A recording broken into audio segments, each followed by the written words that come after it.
from the second you turn up on our jungle race, the clock is ticking. You're at altitude to start with. The clock is ticking. Your body's just, it's a battle of attrition. Your body's falling apart from the moment you turn up, and you've just got to cling on to the end. So it doesn't matter who you are, it's going to beat the crap out of you.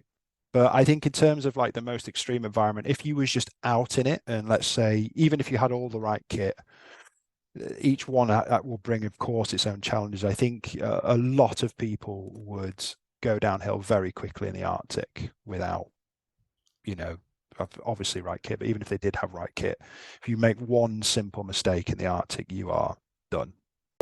I just have a picture this morning, actually, of one of our runners who just sent me a picture of their frostbite on their thumb, an update. We thought that she was going to lose it. And that was only just because she had a glove off for a period of time. You're talking 10, 15 minutes on one day, and it froze. She had a glove and mitts on the rest of the time, and she, very nearly lost the tip of her thumb because it was that cold up there. So they're your margins of error. And it's bloody tough. Kris, how are we? Fergus, I'm fine. How are you? I'm good. Stuck in traffic, so I'm a little bit late, but we've got apologies out the way. First question from my end is, do you have a crown? No, I wish I did. But I don't. Only at Christmas when we have the crackers. I'll make notes to stick something in the Christmas card for you, as it only seems fitting. The experience that everybody gets going to Burger King, you get to live out on a daily basis. So it's only right that you really buy in. There was a responsibility that comes with the name that I have to. It's a constant pressure, Fergus. Oh, I can only imagine. But the first real question is, why don't you start by setting the tone for the day by giving us your catchphrase? Strong system, adaptive plan. Indeed. So I'm just going to let that sit there so that everybody can marinate it in a little bit as we can wonder, what does he mean? Yeah. And we're going to unpack that today because I think it's a very, very universally applicable way of viewing things, and one that comes from a lot of experience from your perspective, informed, and actually creates quite a deliberated approach to not just the experience that you've had in ultra endurance events as an athlete and as a director, but equally as an individual. And that's something that we will unpack. So make sure to stick around, everyone. So why did we start off by exploring how you actually found yourself in the world of ultra endurance? So funny enough, you actually had one of the guys partly responsible for it on the show a couple of episodes ago, Mr. Conway. Fantastic. I think everyone's got that person that when they see them doing something like endurance, they go, oh, that's cool. And Sean was that guy for me. So Sean, I can't remember if he'd just finished cycling around the world or he'd done something. I mean, this was in the days when social media was like just it'd been a thing for a little while, but there wasn't so much a thing as an influencer or anything like that. And Sean was just this guy, oh, I'm doing this really cool thing, and he always seemed to be doing something cool. And then he did his round the world cycle, and then he did some running stuff. I can't remember the exact order of what he did. He's done that much stuff, but yeah. So I had him in like my rearview mirror almost, like, God, that's a cool thing to do. And then one day an opportunity kind of came across my, let's call it a desk. It wasn't actually a desk at the time, but it came across me, and whether I don't see myself as a religious person, but possibly spiritual in some kind of way, and just took that sign as this is an opportunity for you here, mate, go for it. And I did. And so I ended up with an opportunity to kind of get into the world of organizing ultramarathons, and I made quite a few big decisions and sacrifices to give it a go. I even, at the time, sorry, I'm waffling on here, but like I was even at a point where I ended a relationship to take the opportunity. Like I made a lot of commitments to kind of jump in with both feet. Why did you get a sense, spiritually speaking, that was the opportunity? What was it about what you were presented with that was so different to everything else?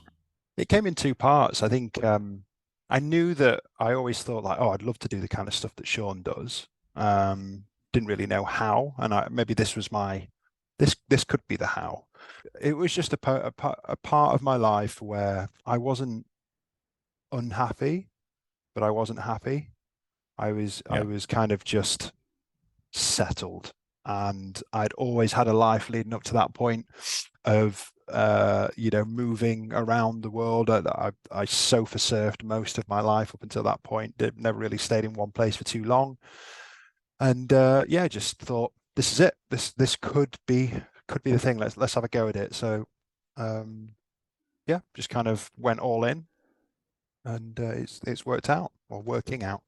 So, for context, that was the opportunity you were presented to essentially join Beyond the Ultimate and take it to what it is now, wasn't it? Yeah, it was a founding idea. They'd had the concept. They'd delivered one concept race, possibly two at the time. I can't remember, but there was no way of it kind of progressing without an intervention, a person to kind of drive it and be stupid enough to kind of take it on as a project without pay for a while and all that kind of stuff. So I that's what I did, and that is still mainly when I wake up in the morning. I have a few hats, but that is my main hat that I wear. And before that, I was a gym owner, so I came very much from like a strength working background, coaching, and I kind of did a few sports really. I was coaching fighters from boxing to MMA, hockey, rowing, few sports really, and then just landed in endurance myself, just out of curiosity, and everything just seemed to match up. The commitment and grit, resilience that went with making the decision to acquire your gym, which we'll discuss, because again, it wasn't a conventional ownership model, was it? And the decision to almost say goodbye to the life you were living at the time when you took the opportunity to develop the concept of Beyond the Ultimate. That takes a certain type of person to be able to have the mettle to make those decisions on the spot. What do you think it was about your upbringing, the environment you grew up in, the sports you played, that made you have that decision-making, action-taking attitude to these things? At the time, I think it was a lack of commitment in just my life. I'd not really committed properly to anything. I had a house that I had shared ownership with, so that was it really. I didn't have any kids, family members. The job was cushy enough for me to live on. My last job as a gym owner was cushy enough for me to always have a backup. I think that was in the back of my head at the time. It's like, well, if this doesn't work out, I'll just go back to that and look at that. But I think it's funny because as I've got older, I've managed to reflect on it a bit more. And I think if I had the signpost now with being a dad and all these kind of other commitments, I'm not sure if I would have taken it. And I think the main difference being is that when I was that age, in my younger 20s, I definitely had some unresolved issues. I grew up in a fatherless home, and definitely that affected me. I had a point to prove. I kind of came from a very working class background, and I was determined not to have that as a life as I got older and for my family. So there was like a part, I suppose it was like a three-part thing. It was a third of it was I had no commitments. What have I got to lose? A third of this is an opportunity for me to do something cool and say to myself, I've come from this and now look what I do now, which was more important to me than money. And then I suppose the final third was just, which was probably the wrong thing at the time, was like just proving a point to people that I didn't need to prove a point to. I since we won't go into I'm not going to turn this into a therapy session, but I since met my dad over the last couple of years, and we kind of, although I wouldn't say we're on, we're definitely not father-son relationship, nor are we even friend relationship, but it definitely resolved a few things for me. Maybe he played this invisible ghost that I tried to impress for a good 10, 15 years of my life. And as human beings, we put our parents on pedestals, whether we know them or don't. And for you to finally actually have a reality for what the vision in your head was, I can imagine was very freeing in a sense, because the uncertainty around what you pictured versus what reality actually entailed. Yeah, in my head, I couldn't quite crack how he wouldn't want. So I mean, there'll be a lot of listeners that have come from homes that aren't completely, nuclear families. There's plenty of families out there that have got different ways and styles of working, but where it works with me is that my dad left when we was really young, or when I was really young, I had another um, man move into our home when I was really a bit younger, obviously a bit older than that, and he was quite abusive and things like that, and it was just a really rough place to be. So I had a lot of resentment to my dad for leaving me in that position, and a lot of unresolved stuff going on.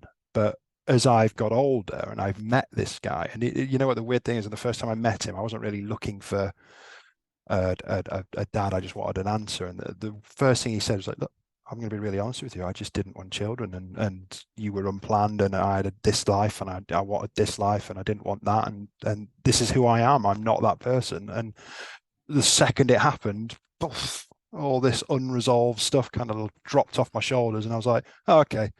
But anyway, I'm not going to go full into my therapy session, but that if you can imagine the mental state I was in my 20s, there was a lot of like, pent up points to prove to people, and with that came probably a false level of arrogance of thinking I was better than what I was. But it made me make decisions like that. So I'm kind of thankful that things have worked out the way that they have. And maybe they wouldn't have if I had a different upbringing. It's the right way to look at things, I think, whilst for some in more recent wounds emotionally, it's very difficult to try and see the positive in a long-term way that an experience might craft you into the person that you now are. But ultimately, everything that's happened before now has contributed to the existence that you now have. And Exactly. that is unavoidable. That's why regret, I think, is somewhat spending time thinking about what you regret rather than how you can be better moving forwards is the important thing to do. And this conversation is fascinating to me because I don't know, obviously through privilege and existing around families that haven't been in this situation, I don't know many people that have grown up without a father in their life. And I was over in America on the Mark Bell podcast, The Power Project, recently, and Nsima, the co-host, said that he grew up without a father in his life amidst the conversation we were having on masculinity. And I was really fascinated to understand what his perception of masculinity was growing up in a predominantly female household. And his answer was fascinating for obvious reasons, but I'm intrigued to hear how yours compares, because a lot of the perception of masculinity that we have as young men that can become quite damaging, it certainly was for me in my sort of late teens, early 20s. I suspect that comes from trying to be this infallible figure that we put on a pedestal as a result of the experience that we've had drip fed into us over many years, and obviously societal influences. But ultimately, my perception of masculinity was not what my dad wanted me to perceive masculinity as. So I wonder, was it some sort of ego trying to prove a point, perception that came with it, but you didn't have access to that? So what would you actually say your perception of masculinity was coming out of that household when you left home? What would you define it as? Well, I think combine everything with that I was from working class estate in Doncaster. The method for masculinity was quite simple: protect and provide. They're the two. I definitely didn't have that put in front of me as a model image. I didn't have that role model directly, but I did on the periphery. I was fortunate enough that my granddad's a pretty incredible guy, and led in his day, led teams of 60, 80 men out to work all around the country in a very manual labor job, and really well respected. So I had his counsel. And then also I kind of gravitated towards father figures, and still do to this.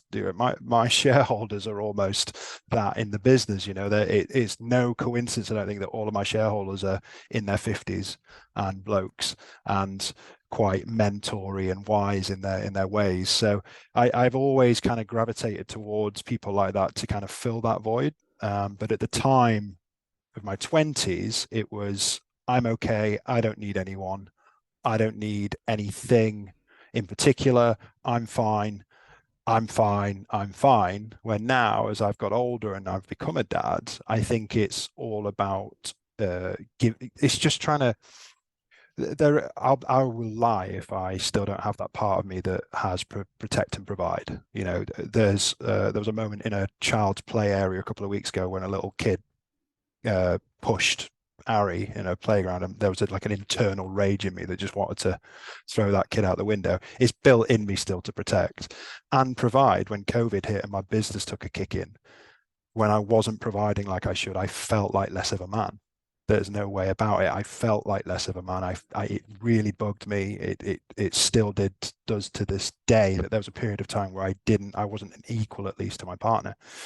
But now I think it is actually more about just being, I think, the sign of a real positive sign of masculinity is to be able to listen and mentor and provide, whether that be emotional support, whether that be, it doesn't have to always be financial and protection. It could be emotional support, it could be advice, it could be counsel, it could be anything. And I think that is the proper definition of a masculine male now. Probably all of time actually is to be able to just give as well as you get, and to be able to provide use to others in maybe a situation that's less fortunate than yourself. I think the thread of DNA that runs through all that you've just said in that sort of final little bit is honesty. It's Yeah, being I think honest so. with yourself about how you feel and respond to things, and then it's being Yep. honest with those around you so that you can essentially tap into the support networks that you have available to be a better man, to be a better man to others, whatever a man means to you, because I do think it's a Yeah. fluid, definite. It doesn't even need defined in my mind, to be honest. I've wrestled with this question so much in the past 6 months, and my conclusion is there's no need for a definition No, it's different verbatim. for, It yeah. means different things to different people. But with that in mind, honesty being the core message, one of the most valuable things I found from ultra endurance events is the honesty that is required to get through them from a practical point of view, because you Yeah. can't, there's nowhere to hide. I mean, there Yep. is somewhere to hide, but if you hide for too long, you're going to get found out, and it's going to be you that finds yourself out, and then you're going to be in trouble. So I think the skill of honesty and practical action, or essentially taking action when the practicality forces you to, is something that ultra endurance events will refine and hone into you. So from your perspective as an athlete, how much did ultra endurance training and then the actual practice of events refine you as a person? Because it's clear that obviously becoming a father has been a real turning point for your approach to things psychologically, but were there any demons in your 20s? Were there any perspectives that you had on your dad and your upbringing that were better managed through ultra endurance training? 100%. Yeah, and just touching on your point of honesty, I think closer link to that is being fallible, being, Massively. admitting that you are not a perfect human, and that sometimes you're not going to be able to provide or be the best of what and I always now get, it's funny, as I've come to my late 30s, I can look at young blokes now. There's some lads that come through on our races, and the ego is there, and you just see it almost like a weakness, that reaction of, this is fine, I'm going to do this, I'm going to do that. And I read a really cool thing recently, so I could try and rack my brain now, is that the world needs more boundless enthusiasm than toxic positivity. So the difference being that encouragement and support is much better than man up and do it. It's problem solving, essentially. Yeah, You are coming together as human beings, which is what we're hardwired to do, to find a problem to a solution presented to you, which is yeah, yeah, why when we put ourselves in silos, we start to perpetuate this negative thought pattern and thinking, yeah, oh, everything's going to be okay. Oh, look on the bright side. That's not going to get you anywhere, because that's not how we work from a neuroscientific point of view. It's not how we actually engage with support mechanisms, yeah, especially as blokes. When we come together and find solutions to problems, we form a better bond than were you just in the same room as another guy. yeah. It's hardwired into us, and I think that's something that's too easy to forget. And there's power in the struggle, which is where it links nicely into endurance. It's a very, think about how many times we see it in the world of sport, where teams that go through a very tough season or win a World Cup, they always have that bond, don't they? Because they've been there together. Think about when guys and girls go off to war and they come back, and they always have that loyalty to each other. There's a real bonding in struggle, and not that any way endurance sports compares with going to a war zone. But there is this similar thing that happens in endurance sports where, firstly, you get stripped back and exposed. There's no room for an ego, especially in our world. If you turn up into a jungle thinking you're the next Rambo, you're soon going to be like, I'll book the helicopter before you even start. That's the kind of situation that we don't often deal with it, thankfully. We sometimes deal with it. But there's no room for ego. But then when you go through these things, anyone that you go through that with, so Johnny, you had him on your last show, he's been through the Arctic race, and he will have a bond with the 20 odd so that made it to the finish line He and the does. He people does that started. categorically. He speaks to Yeah, them and and gets a lot of value from the conversations now. it's always an interesting thing that bond is there. And endurance sports does that. It can be a very lonely sport, which is great. It was great for me in my 20s. I managed to run away from a lot of stuff and then come back with a better mind, and probably more so quell that energy, like almost like a Labrador wanting, I had so much energy as a 20-year-old, so much anger, resentment, all the kind of things that come with the upbringing I had, which managed to kind of put a dampener on it. That's what that did. That was just putting a dampener on all of it, a coping mechanism. But then also you get this lovely kind of community, family, all of that kind of shared experience stuff that you get with ultra running, that when you've been through something properly tough, I more than you've ever thought that you'd be able to do, and you've done that with someone else, that is properly magical stuff. That is better than most things that you'll get in life, in my opinion. And that's why I'm so passionate about my job, because I almost like, my job is to almost set the stage. The people that do the race are the stars of the show. They go make the show and what it is. But I set the environment for people to go do that. And that's why I become quite obsessed with trying to find the best balance to make that happen. Because that is, you don't do a job like mine for the financial reward. I don't think you do it for anything, because I mean it's just not a thing. You wouldn't go into this if money was your main motivator. But for me, when you see those people at the finish line and that kind of release come through, then that's like the best currency in the world for me. And I value that more now, when I didn't realize how much I needed that until COVID and stopped all of our events. And then when we did that first race back in the finish line there, I was like, yeah, this is the good stuff. We'll unpack the people that you've experienced and what you've witnessed Mm. over the years, because you're in a unique position where you get to look at it through the perspective of the athlete, and then you can put yourself in the shoes of the person you're making a character assessment on in these 4 different extreme environments. But we'll come back to that shortly for context for those listening. But before we do, there was something you mentioned there that I think is really important to cover, because especially in a gym setting, I know it's a thing in triathlon, I know it's a thing in running.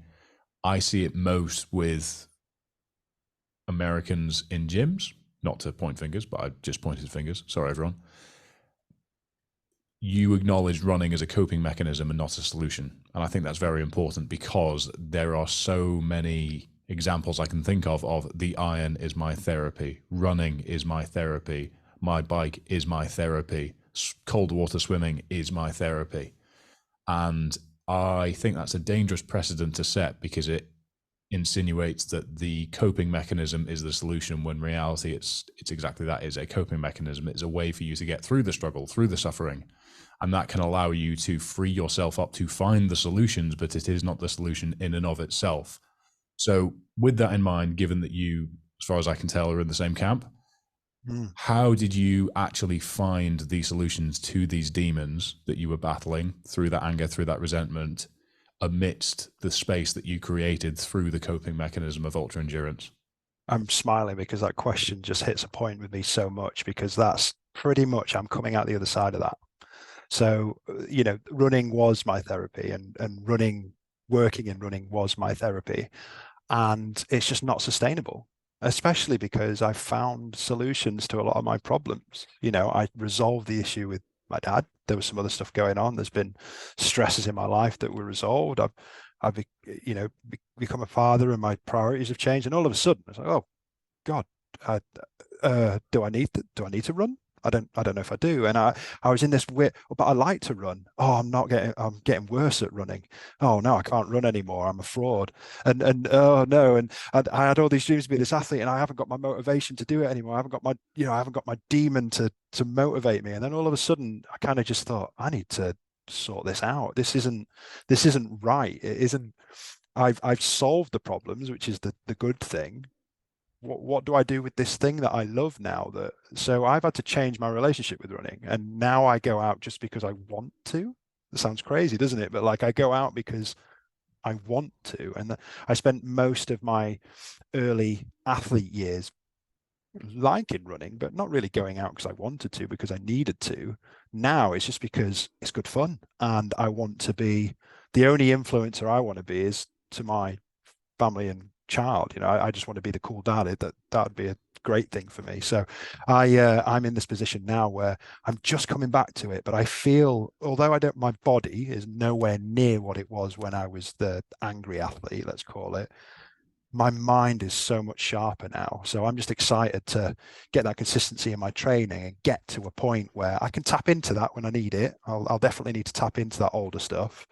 There's definitely some demons to kind of unlock at certain points of races in my future, I'm sure, but that kind of foundational strength that I've got in body and mind now is it feels good. Yeah, it feels good. So I kind of selfishly answered that. If you're one of those people that's running and it is your therapy, absolutely don't stop. It is a great thing to do for that, but maybe just start asking your questions of how you might want to resolve some of the things that are needing this therapy. If you're angry at someone, that's heavy. That weighs a lot. I was angry at my dad. Resentment is a lot of energy to carry. If you are feeling sad or grieving, how can you best place things in your life to try and speed that process up? Can family, friends, all those kind of things help? And try and get into a position, and it'll be different for everyone. I'm not even going to suggest how you do it, because God knows how I manage myself, but try and get into a position where you're doing it for the love of it, because that is even better. If you can get to that point, that's the good stuff as well. Spot on. And to return it back to the selfish answer, which is what we're here for ultimately.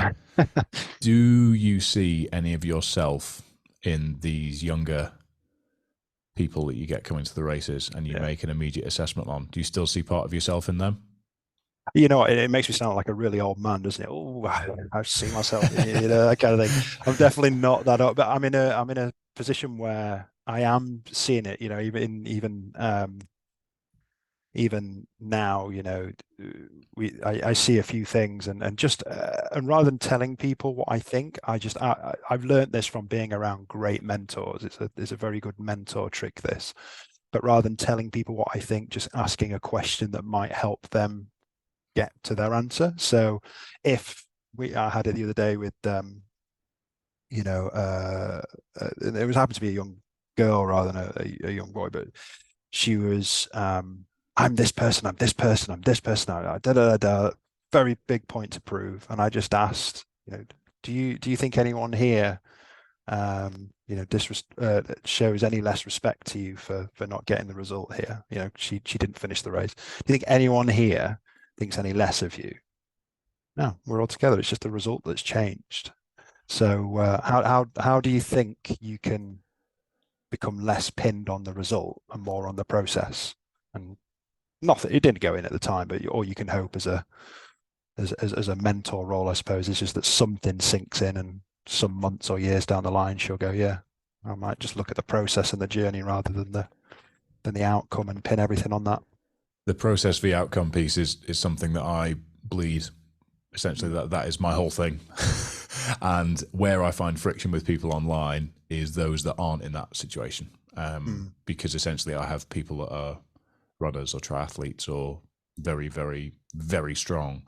They're like, well, you're weaker than me, or you're less of a triathlete than me, which makes me not like the fact that you're talking about these things in this way, because I am not talking about these things in this way. And it's just this measuring against the outcome rather than the sort of the process and the intrinsic value to the individual that comes from it. Because to go back to your point earlier on, essentially use if running is one person's therapy as a coping mechanism, use the space it creates to ask the deeper questions, as you correctly suggested. Completely agree with you there. But I think the trap that goes one beyond that is when you're in a recreational competitive setting, you place so much value on the time associated with the outcome of the event that you've trained for, which means that your coping mechanism that's given you so much value along the way, when it comes to the start line, you have not freed yourself up in a position to be able to enjoy and reap the rewards of your labor to this point. And if you came in at 18:03 rather than 17:59 for that 5K, you would inherently be disappointed rather than take pride in the fact that you've improved by a minute and a half from last time or whatever it might be. And I think that is the manifestation of metric-driven sports that can often be not damaging. It sounds a bit dramatic to say, but it can create negative behavioral patterns and create people and create expectations that people struggle to manage. And I think that can take from the joy of the reason why the person is doing these things in the first place. And that's why I think your point earlier about really asking yourself the questions as to why you're doing the things that you're doing and doing them for the sake of joy and because you want to, rather than doing them to effectively use a healthier way of hiding something, doesn't change the fact that you are inherently potentially hiding something. Yeah, and these things don't come overnight. So if you're listening to this and you're thinking, "Oh God, is this running thing just masking something?" You don't, for God's sake, don't just stop tomorrow. Absolutely not. No. We are in the same camp. To clarify, we are not therapists. We've gone deep. Yeah, we're not therapists, and we're not, perfect beings ourselves. So I don't want this for any second to feel like this is me, showing off that I've had this revelation. But I think it just comes from a place where, if you look at it as a matter of fact, a scientific way, if you will, if you look at all of the best athletes across any sport, bar a few, you would probably find that they are very settled in their thinking to get to the top, the top of any game, especially in ultra running and endurance sports. You probably got there through some hardship. You've probably got there through, everyone has their own different journey, but to consistently make it at the top, life isn't always perfect. Not suggesting that for 1 second for the people that perform really highly at the top all the time, but they're really in tune with themselves. They're really, really in tune with how they think, how they're feeling, their motivations, their downfalls, all that kind of stuff. They've got a nice level of humility. Ultra running I love for that reason. There's an insane level of humility, that the fact that there'll be runners that, let me think of a couple off the top of my head. Jasmine Paris, course record of the spine race, was breastfeeding on the way, just not long given birth, beaten not only one of the toughest races in the world, but smashed a course record that they didn't think would be beaten by an obscene amount of time. Did a couple of interviews for big news outlets, didn't like it, disappeared. I don't want this, I just want to be with my family. Nikki Spinks, double Bob Graham finisher, came over cancer. She was just at the Barclay as well, wasn't she? Yeah, just the Barclay. Which is the world's most humbling race. Yeah, that's it. And when you look at the Barclay, people are going not to finish. Yeah. If you tied your result to the Barclay, you're setting yourself up for failure. But these guys are going for that thing of like, can I finish this? Probably not gonna. But if I can, then that'll be good. And I think all of them, funny enough, we're going to be interviewing them for something, and we've kind of set our questions for them, and it kind of goes into that park of, when you go to an event expecting to fail, what are you thinking? Like what's going on in your head? So yeah, it's one of those things to come back round. If you can enjoy the process in whatever way that is, looking at different aspects of that journey and just reviewing it from time to time, you'll probably have better outcomes in the long run. You'll be in it for the long haul, which is what I think everyone wants with something that they love. Keep it as something that you love rather than something that you inherently need. Agreed. So let's change gears to unpacking a little bit about the actual extremities of the environment in which you spend a lot of time these days. Okay. Yep. As you set the stage for the people that we are encouraging to enjoy the process and not the outcome. But they still get to enjoy the outcome because they get to experience an extreme environment over, is it 5 days? It's 5 days every time, isn't it? Yeah, for the Global Race Series. So yeah, it's the premise of the Global Race Series is that you are testing yourself in extreme environments in really remote places that you wouldn't ordinarily get to go to. So jungle, mountain, ice, desert. So either really hot, really cold, really high, or really humid are your kind of variables. And the good thing about that, I suppose, is that a lot of people don't experience that before they turn up. It's not like, I suppose some people have been hot before and they go to a desert. It's probably the most relatable one, whether or not they've been anywhere near plus 50, which is what the desert sometimes gets to. Is you don't often think, I'm going to lace up my Sauconys and go for a jog. You're not going to get that in Scunthorpe, so you might get some barren wastelands across some parts of Yorkshire, but nothing at that heat. But so yeah, that's the premise of the idea, is that you are testing yourself, and in theory, you could argue that you're a really world-class diverse athlete in these environments. So, if running to time isn't your thing, you're never going to get a PB at one of our races. I can absolutely guarantee that. But the idea of completing and dragging yourself tooth and nail to a finish line through something which is much bigger than you, these environments, then yeah, that's will be a cup of tea, basically. How much do the variables of the individual, from both a physical but primarily a psychological point of view, what are the characteristics that you see that set people up for success in every environment? Most of the people that do our races tend to come from some level of success in their regular life, I think. So we get a lot of CEOs and directors. We get a lot of heads of. We get a lot of people that have done something cool. Or we get a lot of people that are looking at doing something amazing and have maybe just been in a position of life where they've had to settle for a job because it's the comfortable thing and they want to make it uncomfortable. So there's two ends of the spectrum.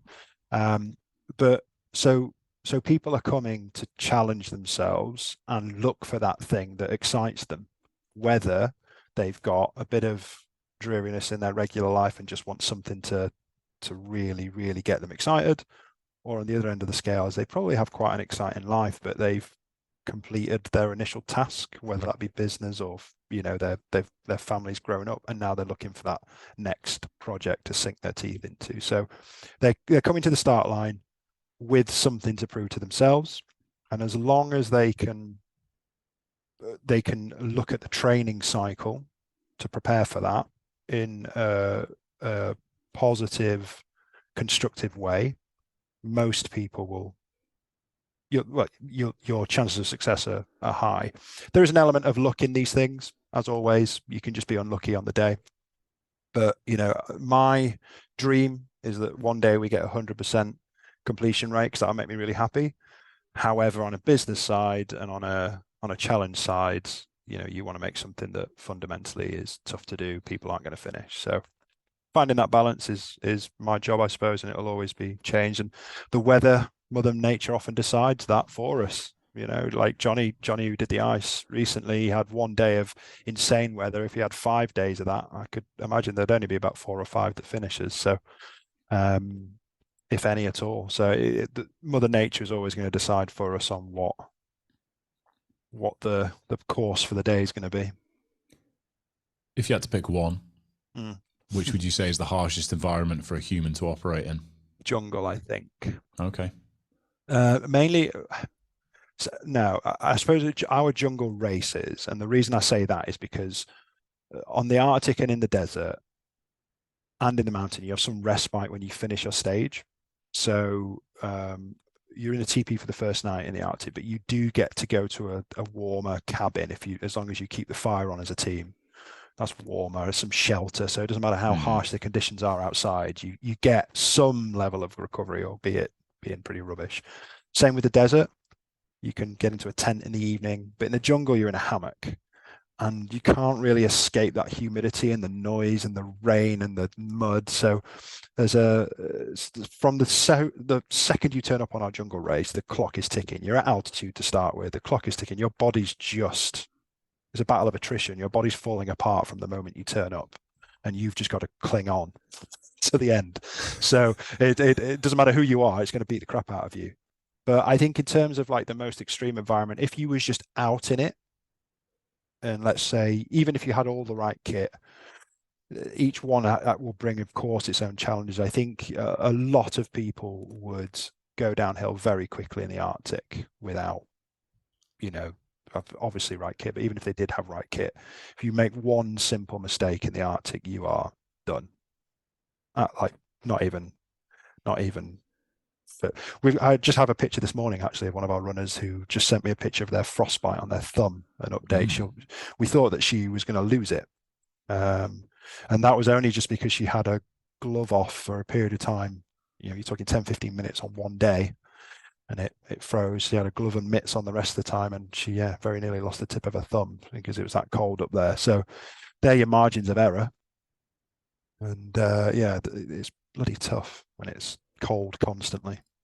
That's how it's designed, though, isn't it? And you mentioned CEOs, directors, and then those that are sort of maybe dormant in their life and want to really go at something. But it's a very varied field you get, isn't it? It really is. And Yeah, it I is. think for Yeah. those listening, it's important to mention that these events aren't designed for those that have only run 100 miles before, for example, because the way that you've got to train and the way you've got to actually prepare yourself for these events is difficult because you can't replicate the environments. And whilst you might see boxers and sweatsuits in saunas on spin bikes from years gone by with no real scientific logic as to why, unless they were making weight, which they probably weren't, then there's not really much you can do in Scotland or Scunthorpe or Barrow in Yorkshire to mimic being at altitude or being in the humidity. And that's where the internal resolve that comes from the individual is key. But I think the question to ask of yourself is what have you got within you? And you'll have seen every sort of person come through your races that's asking that question. Are there any people that stick out? Obviously, you don't need to name names, but are there any people that really stick out to you or really subverted your expectations? I think like we've had either end of the age scale. So we've had young 18-year-old, boy or girl come with parent, and you just always wonder how that relationship's going to go down. What a cool thing to do. Like it's amazing. I mean, you know my story now. I've just shared it. When we get a father and son combo, I'm a wreck. Like there was a couple recently finishing our Rangers race, and even now I'm losing my voice. I just have to walk away because I just think it's such a beautiful thing to go through that together. In our ice race, they unfortunately didn't finish, but we had a father and daughter. She was 18. What were their names? I saw George and Maria. Yeah, so they came back for a second time, and Maria, they're such a cool. They're from Zimbabwe. Yeah. How the hell are you going to replicate that? And we just get all these really cool types of people of different age demographics. I always like when there was one particular race where we had a billionaire, multi-billionaire hotel owner sat next to a milkman from Wakefield. That's fantastic. You know what I mean? So like this guy's bought the race, not even, he's probably come through his PA and stuff. You would never know he was a billionaire as well. Like, but it's a leveler, isn't it? It's a total leveler. He's there at the same time, and the desert didn't care. It'd kick his ass just as much as the milkman from Wakey. But the milkman had saved for 2 years to do this race, so financially, complete end of the scale. But then they became like best buds, and one had a privileged upbringing, and the other one had been, and they became best buds because they ran together and all these kind of things. So you get these like beautiful moments. But I think there's been a couple in particular where you've seen someone normally doesn't crash out like that. Our team because we've been doing it so long, are exceptionally good at spotting people before they crash out, before they blow up, because obviously we want to manage the safety. And there's been a few people where you think that level of pain that they're going through, I can understand to some degree, and for them to continue in that pain cave for that long. There's one particular guy I'm thinking of, Matt, in the jungle back in 2000 and I think it was 2019. His feet essentially fell off. His feet were we taped him, we drugged him, we'd done everything we can for him, but his feet were in pieces. And the long stage in the jungle, the stages get longer as the days go on, or tougher. And the long stage is just a brutal mess of everything that you've just done over like 75k. And it starts at 4:30 in the morning. We sometimes get people come back at 4:30 the following day. Like it is an absolute. And is that the last day? It's the last day. So everyone is just like, rough. I'm not giving up now. I'm not. And he was in a group of about 8 or 9 of them that were all doing it together. And they were all there on the final day. And they were all doing it. It's how we became friends with the Rangers crew. And we set up a race with them in the end. But Matt in particular, I got to the start line round about an hour before, like I normally do, and I called everyone up. It's 3:30 in the morning. It's dark. They're all coming out of the hammocks. It's pissing down with rain. And Matt is, I could see that he was almost just like, you know, when someone's kind of like power sobbing and they're kind of like Yeah. children. I can't show your listeners, but like you don't hear them crying, but you just kind of see them shaking. I was like, he's either laughing or he's just like in pieces over there. I And don't you know can make what's an going on. informed guess on which it is Yeah, at this point. I'm not. I don't even know what's going to go on over there, but let's see anyway. And anyway, whatever happened, I don't know to this day whether he was laughing or crying. I saw him kind of come out of the shadows, and he only traveled about 20 meters, but it took him about half an hour. His every foot that he was putting down on the floor, he was just in pieces. And anyway, he gets on the start line. He starts that day, and we've got quite tough cut-offs that day.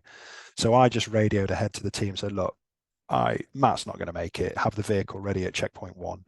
Lo and behold, 4 hours later, he gets through. No, he's continuing. Car goes to checkpoint two. We can't take the car past checkpoint two. So have a word with him at checkpoint two, make sure he's definitely okay to go. He's got this. And we were working it out to the point where it was like, okay, now he's going to, in that, this next thing, he's got to go up a river for 10K, not even in and out of a river, up a river, like on slippery rocks and stuff with his feet like that. And anyway, he made the cutoff with like 1 minute to spare. And then he had a further 20K to go. And he hobbled his way through and got in at about 3:30 in the morning. Was there a cut off beyond that point, or no. He could so, he could wow. go. So he just had to make it 50K. I bet that's in. when it started to hurt. That's yeah. Well, after the 50K mark, once he made it, there is a savage climb up and down, and he was doing that in the dark now. So he's out in the jungle in the dark, savage up, savage down. It's pouring down with rain. It's wet. It's muddy. It's sliding. Where the last time you want your foot to be out of control, and every single step you're doing, you're just either on your arse or moving. So he did that, and anyway, he comes in 3:30 in the morning, 4:30 in the morning, whatever it was. They come in as a three. There's two of them stayed with him to get him across the line. All of them finished. All of them got to the end, but I've never seen a man look so vacuous. You know, he was almost shell shocked in terms of like what he'd been through to get there. And I just thought, to this day, I've never met anyone that's kind of that tough. You know what I mean? Like that level of tough that he's been through. So plenty of them, plenty come close, but he stands out to me as the guy that kind of did it. And then off he disappears into regular life, back to his day job on the following Monday. God knows how he processed all that, but yeah, he some guy he was to get there, and medal well earned, I suppose. Matt, you're an animal. If you ever decide to listen to this, good grief, that was riveting. I can only imagine. I'm actually very fortunate that my feet have always been very, very manageable. I've never really had blisters with any ultra stuff, which I know is the biggest bugbear for most people. So I'm very fortunate there.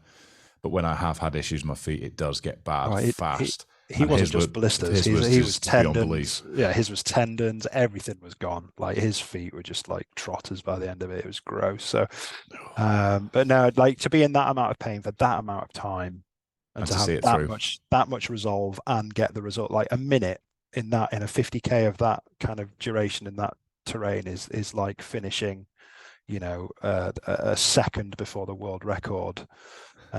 You know, with no right to do so. So yeah, he was cool, and that was the moment for me where I thought this event is exactly where it needs to be, because you've got people that shouldn't finish if they want to get through it. So yeah, that was a good moment for me. I can imagine, and Matt will. It'll be. I did feel a little bit bad. You do feel a little bit. Yeah. Oh, this was by my design, and I bet Matt will be unbearable over a few pints later in life telling this story. But maybe. Well earned. Maybe. Well earned. No one will understand that. You know, I can tell that story for him, and he deserves the crown that we were talking about at the beginning of the episode. You need to relinquish your surname, I'm afraid. Exactly, local town hall, please. Yeah, straight after this. For those listening that might be wondering, how on earth could I ever consider something like this, or a 5-day ultra in a crazy environment sounds absolutely insane. How can anybody with a working life, a family and kids, etc., make anything like that happen? That sounds inconceivable to me. What would you say to them to close things off? You know what I'm going to say? Some strong system, adaptive plan. There we go. Got it That in. is a full circle. That is a We've got you. big four consultancy firm. We are going to circle back. And I have my suspicions that Matt may well have worked in a big four consultancy firm, because only somebody with a miserable day job could make it through that much effort. But yeah, Deloitte, if you're listening, I'm sorry. If we look at everything that we've discussed, you can plan for these things. You've got different types of planner. You've got the person that looks through every blog and every article, and then you've got the person that kind of just wings it as they go, but they train really hard. And you've got every type of planner and every type of prep. There's no right way to prep for this. So you're going to turn up at the start line being different to everyone else, but go through something similar. But things are going to happen. We've had it. Shoes have burst in the first kilometer. All these kind of things. You make this beautiful level of planning, and something goes. However, if you can keep your head cool, if part of that psychology is having a strong mind that is resilient and got all the wonderful things that you need to do these endurance events, then having that as a strong system, the plan can change. The plan will change. This race is, and we have it sometimes where people go, "Oh, what are the distance between checkpoints? I want to check my splits so my coach can give me the right hydration." I just email back going, "Don't even bother. Don't plan to that degree. Just work on time. Every 30 minutes I'm going to do this, or every 20 minutes I'm going to do this," because you don't know how long you're going to be out there. You can't even guess. You can take a look at the finish times but weather's going to be different every time. So as long as your system is strong, you're going to eat your food, drink your water, stay mentally strong, check in with yourself, check in with others. That's your system. Your plan is obviously going to change, especially in this environment. So that is what I'd say. And if you're that type of person where you like to fly by the seat of your pants a bit, you like to plan and organize your life, but leave some things open, then multi-day ultra running might be your thing, because that is a suitable trait to have for this sport. And if it might be your thing, where would you like them to go, Kris? Well, the website where most of my races are Beyond the Ultimate.co.uk, or you can just find us on social as well. We're on Instagram and Facebook and all the ones that you'd expect, or you can just reach out to me. I've got that. I suppose the links will be in the bio, hopefully, Fergus, if we can sort that out. But yeah, there will just be. search for Fear Kris not. King. Fear not. So yeah, just go down. Generally, is the recommendation at this point. Yeah, without any innuendos to ruin the end of this podcast. or I'm Kris with a K, so Kris King. Stick that in. There's only me and an ice hockey player from the '80s that comes up normally. So damn him. Because there's two Fergus Crawleys as well, and one is a biochemical engineer from Reading, I believe. Oh, what a guy! I know. I keep, because I'm still signed up to academia.edu from my time at university. Every once in a while, I get an email being like, "Fergus Crawley, did you write this paper on the synthesis of green energy and petrochemical contributions?" I'm like, "I'll claim it." Might have done. But I just unsubscribed recently because I felt academically flexed on by Fergus Crawley from Reading. So if you're listening, then please change your name. Thank you very much. But nonetheless, Kris, really enjoyed that. Strong system, adaptive plan is your catchphrase. It's what you'd say as you jumped off a building with a cape towards the Kris beacon. And I think it's a fantastic way to view things, not just in ultra running, not just in ultra running directorship, but in general day-to-day life. Plan for things that you would like to happen, be willing to bend and adapt to them when they don't happen in the way that you intended, because such is life. Thank you very much for listening, everyone, and we will see you next time.